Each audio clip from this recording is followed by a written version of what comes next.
자, 이어서 중국 얘기 넘어가 보겠습니다. 나우차이나 신한투자증권의 이호석 PB입니다. PB님, 안녕하십니까? 네. 자, 우선 10월에 터널의 끝이 보일까? 그렇습니다. 중국 증시 요즘 보게 되면은 계속 바닥을 기고 있는 그런 흐름들이 연출되고 있는데요. 이것과 관련해서 좀 더 자세하게 알아보겠습니다. 자, 이렇게 중국 증시가 안 좋은 데에는 원인이 있을 것 같은데요. 어떠한 것들이 있을까요? 네, 우선 이제 방금 말씀하신 대로 이제 9월까지 깊은 터널에 있었고요. 10월에는 이제 터널을 나올 수 있을지 아닐지, 그 터널의 이제 출구가 조금 보일지에 대한 여부 한번 체크해볼 필요가 있다라고 생각을 합니다. 우선 그 중에서 방금 말씀해주신 대로 가장 대표적인 리스크 요인 한번 점검해볼 필요가 있는데요. 우선 이제 제일 큰 거는 중국에서 중국 증시가 올 한 해 동안 이제 계속 이야기가 나오고 있는 건데, 경기 침체에 대한 이야기가 가장 좀 크다라고 할 수가 있습니다. 아무래도 증시라는 것은요, 경기가 살아났을 경우에, 경기가 살아난다는 것은 그 안에 구성되어 있는 기업들이 성과가 실적이 더 좋아진다는 것이겠죠. 결국에는 증시와 연결되는 부분이 있거든요. 경기가 침체되었다는 것은 기업들에서 물건을 팔 수 있는 여지가 점점 더 없어질 것이고, 소비가 줄었기 때문에 증시에도 악영향을 끼친다 정도 생각을 해주시면 될 것 같은데요. 이 부분을 생각해보면 결국은 경기 침체 우려가 중국 증시 발목을 계속 잡아왔다라고 얘기를 해볼 수 있을 것 같습니다. 거기에 저희가 조금 파생해서 이야기를 해볼 수 있는 부분이 바로 부동산 리스크거든요. 이제 벽개원이죠. 비관인데, 이제 부동산 개발업체 디폴트 위기라든지 이런 부분들이 나왔습니다. 벽개원 같은 경우에 굳이 조금 더 디테일하게 얘기를 하자면은 중국 내에서 중심 도시부터 1군, 2군, 3군, 4군으로 나눌 때 벽개원이 3군과 4군을 이제 주로 건설을 하는 이제 개발 업체였기 때문에 상대적으로 경기가 나빠졌을 경우에 그 디폴트에 대한 리스크가 좀 더 큰 업체였다고 생각을 하면 될 것 같아요. 그런 부분들이 이제 결국 시장에서 중첩돼서 나오면서 부동산 위기, 경기 침체 리스크 이런 부분이 중첩돼서 나오면서 증시 자체에다가 좀 약세 흐름이 나왔다라고 좀 보는 것이 맞을 것 같고요. 거기에 조금 더 저희가 좀 생각해 볼 부분은 증시가 나빠졌을 경우에 증시를 앞에 전문가님도 말씀하셨었는데, 결국은 증시가 나쁠 때 수급이 좋으면은 이 부분들을 극복을 할 수가 있을 거거든요.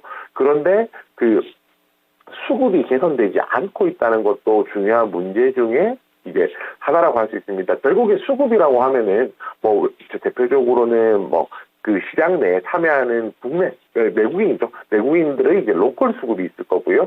또 이제 외국인들, 기관도 마찬가지 포함이겠죠. 그리고 외국인들 수급도 있을 건데, 이 양쪽 다 생각보다 약하기 때문에 사실 문제가 된 겁니다.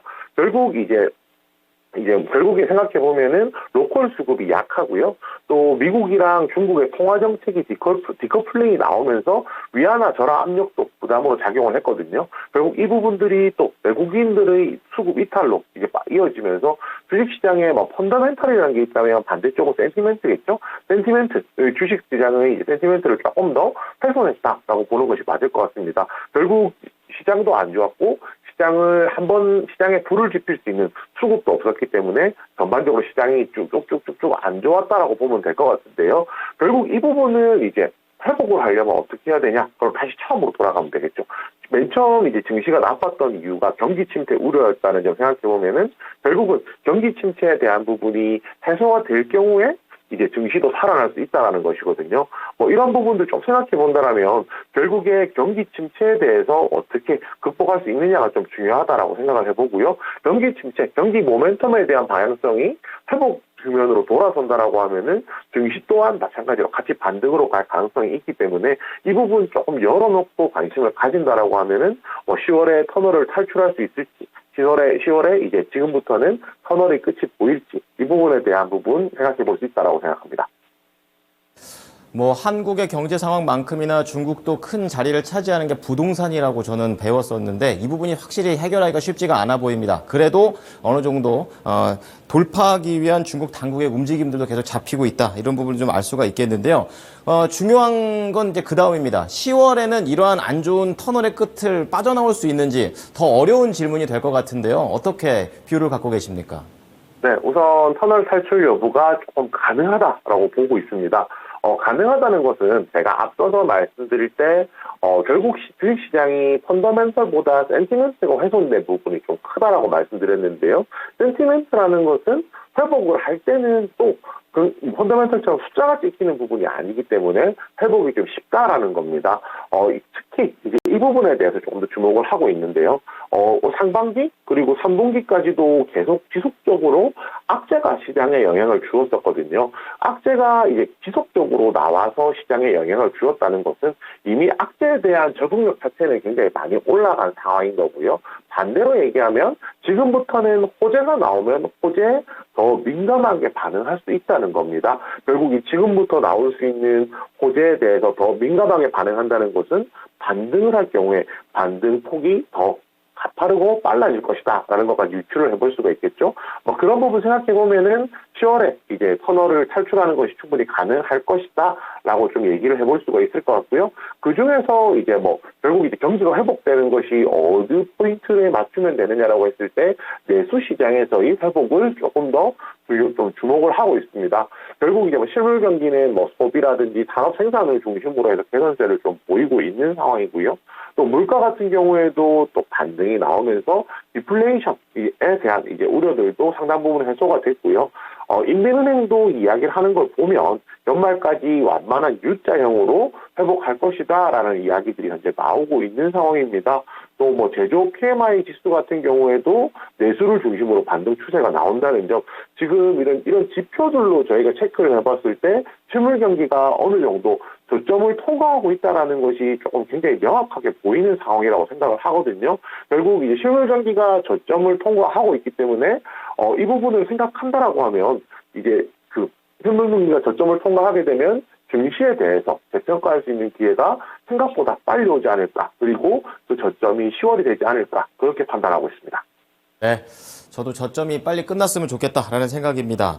자, 그리고 마지막으로 이제 중국과 관련해서 이제 다각화가 우리나라 수출 국가 입장에서 이제 다각화되고 있는 그런 상황인데, 아직까지는 ING 상황이라서 중국의 그런 경기가 중요합니다. 화장품, 여행, 면세, 카지노, 이제 이런 것들이 관련주로 떠오르는데요. 이것과 관련해서는 어떤 생각 갖고 계십니까? 네, 그렇습니다. 방금 말씀해 주신 대로 화장품, 여행, 이런 쪽이 주요하겠죠. 왜냐하면 아무래도 중국에 대한 노출도가 좀 크고요. 여행 같은 경우에도 중국인 관광객들이 국내로 들어온다든지 할 때 그 숫자가 장난이 아니기 때문에 굉장히 이런 소비 관련된 모멘텀에 관심을 가지는 것이 중요하다라고 얘기를 해볼 수가 있겠습니다. 제가 조금 더 강조드리고 싶은 부분은 회복의 강도도 중요하거든요. 그렇지만 강도보다 중요한 것이 방향성이라고 생각을 하고 있습니다. 짧은 기간에 회복이 강하게 되면 당연히 좋겠죠. 투자자 입장에서는. 그런데 그렇게 하는 것은 지금 중국 증시가 저점을 통과하고 있다는 점 생각해보면 시차가 당연히 발생할 수 있는 것이거든요. 대신에 방향성을 놓고 본다라고 하면 인민은행에서 연말까지 완만한 U자형이라고 표현하는 이런 회복세가 나온다는 것. 어찌됐건 간에 우상향할 것이라는 점에 좀 더 포인트를 맞추면 좋을 것 같습니다. 제가 주목하고 있는 종목은 두 종목인데요.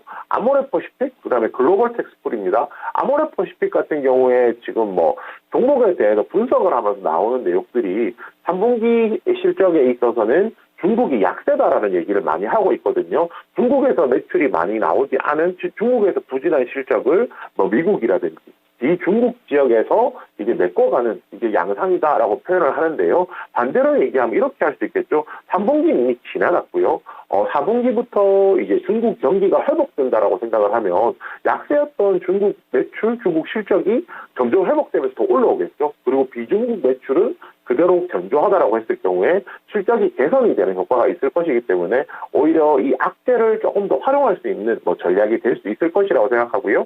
그 마지막으로는 이제 글로벌텍스풀이도 마찬가지입니다.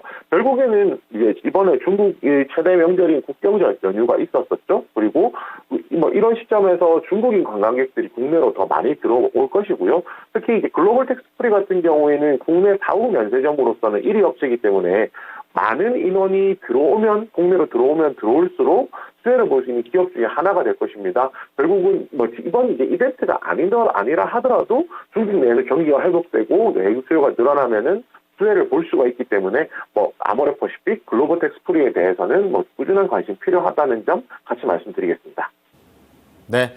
자, 오늘도 중국과 관련된 내용들, 거기에 관련주들까지 궁금증들이 많이 해결이 됐습니다. 감사합니다, PB님.